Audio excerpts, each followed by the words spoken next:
Here we have a problem in which we are asked to evaluate a trigonometric integral. And a trigonometric integral is basically when you have a power of one sine function being multiplied by a power of another sine function. The first thing you'll notice in this question is that the power of cosine is odd. And in that case, we have a specific set of steps that we'd like to take in order to evaluate the integral. We can see from this strategy here that if the power of cosine is indeed odd, what we're going to do is save one cosine factor, and then we'll be using an identity for the remaining powers or factors of cosine. Let's just take a look at what that means. So when the strategy says to save one cosine factor, what that means is you're going to, out of the three cosines, you're going to set one of them aside. So in fact, you're going to rewrite the integral as follows. You won't change anything about the power of sine. You can leave that alone. But then of the three cosines, we will take one of them out. So we'll have cosine of x, and then that's going to be multiplied by cosine squared of x. This is what the strategy means when it says to save one cosine factor. It's this cosine factor right here, which leaves us with 2 left over on the side. After setting aside that factor of cosine, you're going to be using a trigonometric identity. We recall that cosine squared is equal to 1 minus sine squared. So you're going to replace this cosine squared with 1 minus sine squared. Let's go ahead and do that. And we have come down here to do that substitution. Here it is in red right here. Now, we follow along with the strategy. You can kind of ignore this. This is somewhat confusing. That's what the textbook does. But the bottom line is at the very end of this strategy, you're going to let u equal the sine of x. So the problem becomes a basic u substitution problem. Let's go ahead and follow suit. Let's let u equal the sine of x.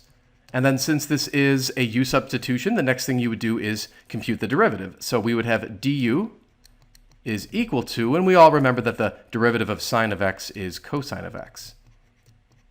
And then what I like to do is solve this equation for dx. And in order to do that, we would divide both sides of the equation by the cosine of x. And so now we're left with du over cosine of x is equal to dx. Now what we'll do is make our substitutions. So let's look carefully at the original expression. We have the integral of 14, and then we have sine squared of x. Remember, that's the same thing as sine of x squared. And we let u equal sine of x. So what we're going to have here is basically just u squared. Again, since u was equal to sine of x. Then we have the cosine of x. And then we are multiplying by 1 minus sine squared of x. And same idea as before. This is really 1 minus the sine of x squared. So really what you're going to have is 1 minus u squared, since u was the sine of x. Like so. And then at the end of our original integral, we had dx. But remember, we solved for dx, and that equaled du over the cosine of x. And now if we look very carefully, this factor of cos x and this factor of cos x will cancel out, since one of them is in the numerator and the other is in the denominator. And then we're left with a much simpler integral. It's the integral of 14 u squared times 1 minus u squared du. Next, we can factor out the 14 to the outside of the integral. And then we can distribute this u squared into the parentheses. So u squared times 1 is u squared, and then u squared times u squared is u to the 4th.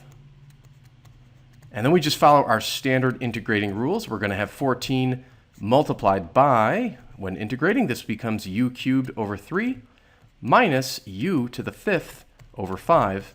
And then we add our constant of integration. One more thing to remember, of course, is to go back and replace u with the original substitution, which, you remember, u was equal to sine of x. So you'll have 14 times, and then you'll have this sine of x cubed, more commonly written as sine cubed of x, over 3, minus sine of x to the 5th, more commonly written as sine 5th of x, over 5. And again, include the constant of integration, and this becomes your answer to the original integral.